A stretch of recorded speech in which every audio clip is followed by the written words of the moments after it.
जय हिंद। आज हम लोग हड़प्पा सभ्यता के पार्ट थर्ड में डिस्कस करने वाले हैं कार्बन 14 विधि को, पुरातत्व को, हड़प्पा सभ्यता का जल निकास प्रणाली को, हड़प्पा सभ्यता का नगर नियोजन व्यवस्था को और हड़प्पा सभ्यता का पतन का शॉर्ट। आज का पहला सवाल है कि कार्बन 14 विधि से आप क्या समझते हैं। देखिए, कार्बन 14 विधि या फिर कार्बन 14 मेथड क्या होता है कि तिथि निर्धारण करने की वैज्ञानिक विधि को कार्बन 14 विधि कहा जाता है। यानी कोई भी वस्तु है, अगर यदि हम उसके आयु के बारे में पता करेंगे तो उसके लिए हमको कार्बन 14 विधि की जरूरत होगी। देखिए आंसर क्या लिखा है कि तिथि निर्धारण की वैज्ञानिक विधि को कार्बन 14 विधि कहा जाता है।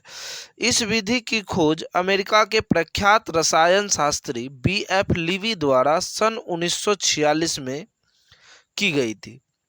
यानी कहने का मतलब है कि ये कार्बन 14 विधि का खोज करने वाले वैज्ञानिक का नाम था B.F. लीवी देव। ये अमेरिकन वैज्ञानिक थे और ये रसायन शास्त्र के डिपार्टमेंट से आते हैं। इन्होंने 1946 ईस्वी में इस विधि की खोज की। इस विधि के अनुसार किसी भी जीवित वस्तु में कार्बन 12 और कार्बन 14 समान मात्रा में पाया जाता है।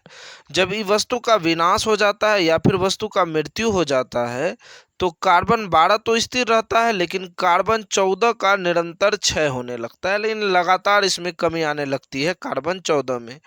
जिस पदार्थ में कार्बन 14 की मात्रा जितनी कम होती है वह उतना ही प्राचीनतम माना जाता है। कहने का मतलब हुआ कि जिस पदार्थ में कार्बन 14 की मात्रा जितनी कम होगी वह पदार्थ उतना ही पुराना होगा। पदार्थों में कार्बन 14 के क्षय की प्रक्रिया को रेडियोधर्मिता या फिर रेडियो एक्टिविटी कहा जाता है। देखिए, यही एक ऐसा मेथड है जिससे संपूर्ण हड़प्पा सभ्यता के बारे में पता चला।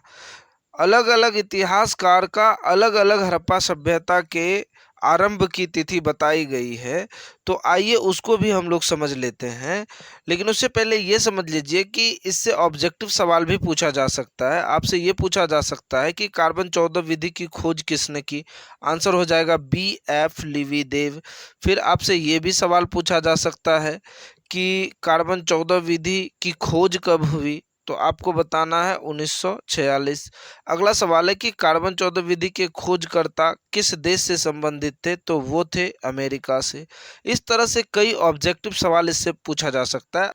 आपसे ये भी सवाल पूछा जा सकता है कि कार्बन 14 विधि के अनुसार जब वस्तु का विनाश होता है या जीव की मृत्यु होती है तो किसमें लगातार निरंतर क्षय होने लगता है, तो आंसर आ जाएगा कार्बन 14। उम्मीद है आपको कार्बन 14 विधि समझ में आया होगा। बढ़ते हैं हम लोग नेक्स्ट प्रश्न की तरफ। आइए समझ लेते हैं। थोड़ा सा यहाँ पर हम लोग डिस्कस करेंगे कि हड़प्पा सभ्यता का काल अलग अलग इतिहासकारों का अलग अलग मान्यता है। जैसे देखिए, सर जॉन मार्शल का कहना है कि हड़प्पा सभ्यता दुनिया में 3250 से 2750 ईसा पूर्व के बीच रहा। अर्नेस्ट मैके का मानना है 2800 ईसा पूर्व से 2500 ईसा पूर्व के बीच में रहा। माधव स्वरूप वत्स का मानना है कि 2700 ईसा पूर्व से 2500 ईसा पूर्व। राधा कुमुद मुखर्जी का मानना है कि 3200 से 2750 ईसा पूर्व। R.E.M. व्हीलर का मानना है कि 2500 से 1750 ईसा पूर्व। वहीं डॉक्टर V.S. स्मिथ का मानना है 2500 से 1500 ईसा पूर्व। जबकि रेडियो कार्बन विधि के अनुसार हड़प्पा सभ्यता का मान्यता प्राप्त काल है 2500 से 1750 ईसा पूर्व। और ज़्यादातर इतिहासकारों ने इन्हीं को सत्य कहा है। यानी हड़प्पा सभ्यता का सर्वाधिक मान्यता प्राप्त काल है 2500 ईसा पूर्व से 1750 ईसा पूर्व। ऐसा कहने वाला एक इतिहासकार और है जिनका नाम है R.E.M. व्हीलर। इनका कहना है कि हड़प्पा सभ्यता का सर्वाधिक मान्यता प्राप्त काल है 2500 से 1750 ईसा पूर्व। बढ़ते हैं हम लोग आगे की तरफ। अब आइए नेक्स्ट प्रश्न है हम लोगों के सामने कि पुरातत्व से आप क्या समझते हैं। देखिए, पुरातत्व क्या है। पुरातत्व वह विज्ञान है जिसके माध्यम से पृथ्वी के गर्भ में छिपी हुई सामग्रियों की खुदाई कर अतीत के लोगों के भौतिक जीवन का ज्ञान प्राप्त किया जा सकता है। यानी कि पुरातत्व वह विज्ञान है जिसके माध्यम से, यानी जिसके जरिए हम पृथ्वी के गर्भ में छिपी हुई सामग्री की खुदाई कर अतीत के लोगों के भौतिक जीवन का ज्ञान प्राप्त कर सकते हैं। यानी कि जो हमारा अतीत के लोग हैं उनके बारे में, कि उनका जीवन किस तरह का था, उनका जीवन का रहन सहन किस तरह का था, वे क्या खाते थे, क्या पहनते थे, किस तरह का जीवन जीते थे, उन सब के बारे में पुरातत्व से ही पता चलता है। अगर यदि कोई साहित्यिक स्रोत हमारे पास उपलब्ध ना हो तो हम पुरातत्व के ही माध्यम से उसकी जानकारी प्राप्त करते हैं, उन सभ्यताओं के बारे में जानकारी प्राप्त करते हैं, उन लोगों के विषय में जानकारी प्राप्त करते हैं जो कई हजार वर्ष पहले हम लोगों के बीच रहा होगा। किसी भी जाति की सभ्यता के इतिहास को जानने में पुरातत्व एक महत्वपूर्ण एवं विश्वसनीय स्रोत है। संपूर्ण हड़प्पा सभ्यता का ज्ञान पुरातत्व पर ही आधारित है। अब देखिए, यहाँ से एक ऑब्जेक्टिव सवाल बनता है कि पुरातत्व के अंतर्गत निम्न में से कौन एक नहीं है, ये पूछा गया सवाल है। तो पुरातत्व के अंतर्गत कौन नहीं आएगा? ए साहित्य, बी अभिलेख, सी सिक्के या डी भग्नावशेष। देखिए, भग्नावशेष का मतलब हो गया कि घर, टूटा फूटा घर, महल, ये तो आएगा ही आएगा। अगर यदि सभ्यता का अंत होगा, जैसे अभी हम लोग जीवित हैं, अचानक भूकंप आ गया या कुछ भी आ गया, हम लोग दब जाएंगे, मर जाएंगे, लेकिन कि घर का अवशेष तो रहेगा ही रहेगा। अच्छा, सिक्के भी रहेंगे, अभिलेख भी रहेंगे, लेकिन साहित्यिक स्रोत नहीं रहेगा। साहित्यिक स्रोत मतलब हो गया आदमी पढ़ल लिखल है, उसके लिए हमको पुरातत्व का कोई मतलब ही नहीं रहता है, हम सीधा सीधी साहित्यिक स्रोत से पता कर सकते हैं।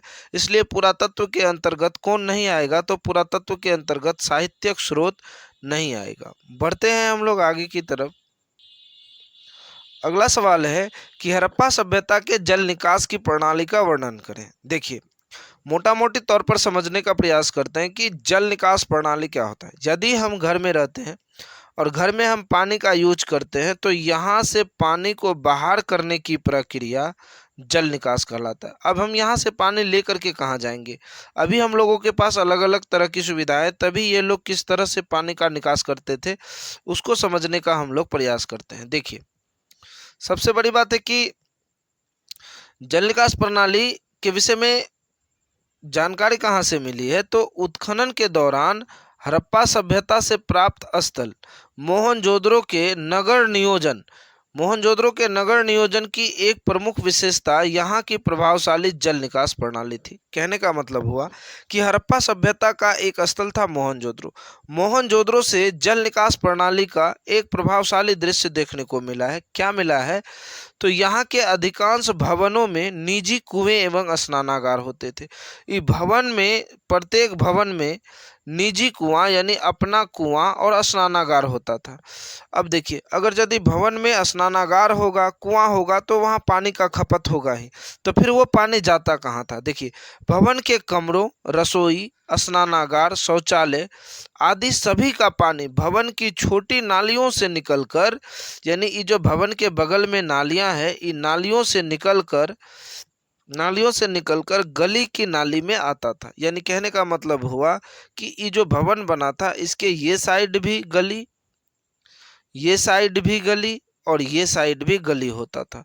अब देखिए, ये गली के दोनों साइड नाली बना होता था, छोटा छोटा नाली।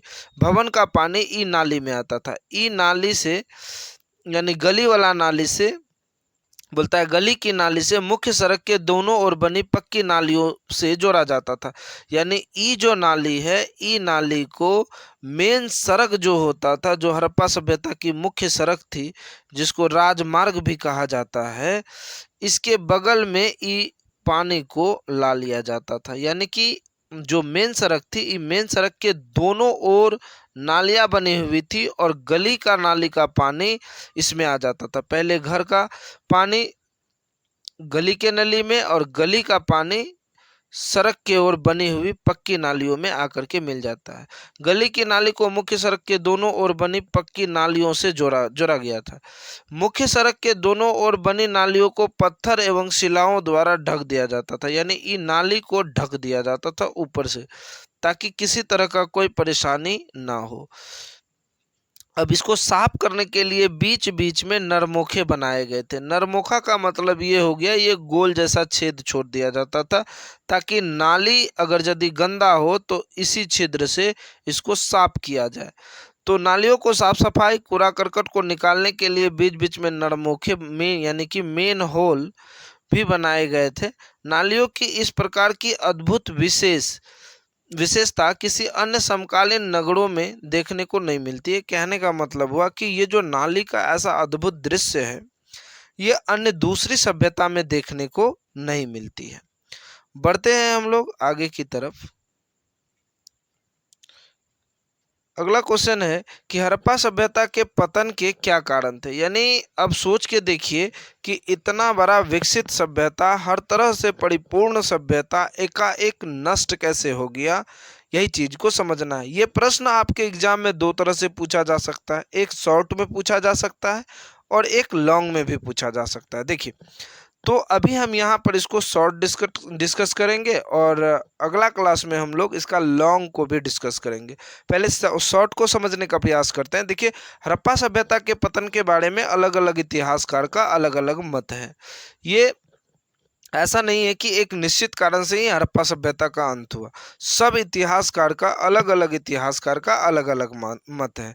किसी इतिहासकार का मानना है कि हड़प्पा सभ्यता का अंत बाढ़ के कारण हुआ, किसी का मानना है भूकंप के कारण हुआ, किसी इतिहासकार का मानना है महामारी के कारण हुआ, किसी इतिहासकार का मानना है अग्नि के कारण, किसी का मानना है जलवायु परिवर्तन के कारण, किसी का मानना है बाह्य आक्रमण के कारण, और कई इतिहासकार का ये भी मानना है कि इस सभ्यता का अंत नदी के मार्ग में परिवर्तन होने के कारण हुआ। इसके विषय में हम लोग अगला क्लास में डिस्कस करेंगे। इसमें ज़्यादातर इतिहासकार का मानना है कि हड़प्पा सभ्यता का अंत बाढ़ से हुआ। चूंकि ये सभ्यता का विकास ही नदी के किनारे हुआ था तो हर साल बाढ़ आनी ही आनी थी। इस वजह से ज़्यादातर इतिहासकार का मानना है कि सभ्यता का अंत बाढ़ के कारण हुआ था। इसके अलावा देखिए, खुदाई के दौरान जो है कि बालू का मोटा परत मिलना और उस परत के नीचे कंकाल का मिलना 10-20-100 के झुंड में, ये बताता है कि ये सारे लोग बाढ़ में डूबकर मरे होंगे। इसके अलावा कई इतिहासकार का मानना है कि सभ्यता का अंत भूकंप के कारण हुआ, कई का मानना है महामारी के कारण हुआ। तो आपको ये याद रखना है। इसके विषय में हम विस्तार से डिस्कस अगला क्लास में करेंगे। आइए समझते हैं आगे।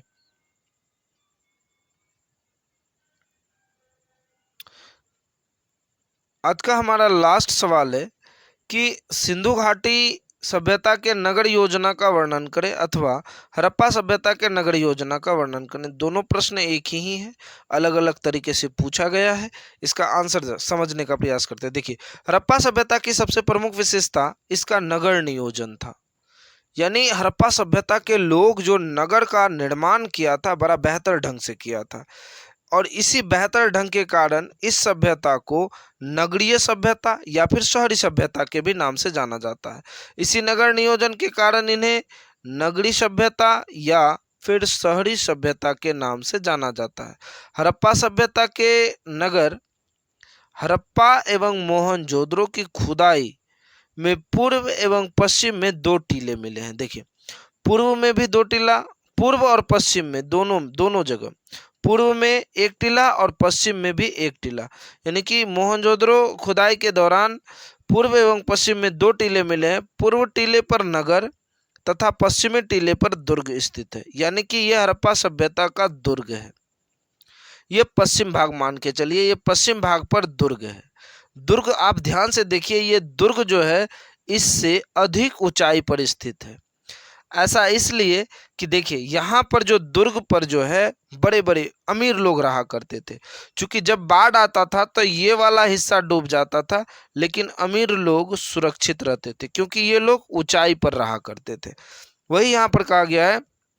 और यहाँ पर जो है कि इस दुर्ग पर सारी व्यवस्थाएं एकदम परिपूर्ण टनाटन था। देखिए, दुर्ग में सारी व्यवस्थाएं उपलब्ध थी, जैसे राजमार्ग, जलाशय, स्नानागार आदि।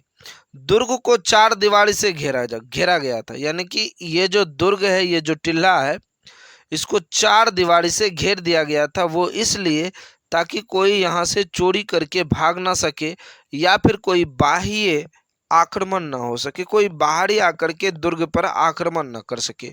यहाँ बड़े लोग अमीर रहा करते थे। प्रत्येक नगर में दुर्ग के बाहर निचले स्तर पर ईंट के मकान वाला नगर बसा था। देखिए, दुर्ग के जो ये निचले वाला हिस्सा है, यहाँ पर मकान बना था, वो भी ईंट का। ईंटों के मकान वाला नगर बसा था, जहाँ सामान्य लोग रहते थे। यहाँ पर विशेष लोग और यहाँ पर सामान्य लोग रहा करते थे। प्रत्येक नगर में दुर्ग के बाहर निचले स्तर पर ईंट के मकान वाले नगर बसा था, जहाँ सामान्य लोग रहते थे। अच्छा, इसका निर्माण एक सुनिश्चित योजना के आधार पर किया गया था। यानी सुनिश्चित योजना का मतलब हुआ एक नाप तोल के परफेक्ट तरीके से, ताकि देखने में भी खराब ना लगे। सारे के सारे जितने भी नगर के सारे के सारे जितने भी नगर में मकान मिले हैं, वो सब एक सीधा में 90 डिग्री पर बना हुआ है। तो उम्मीद है आपको ये सारी बातें समझ में आई होगी। मिलेंगे हम लोग नेक्स्ट वीडियो में। जय हिंद।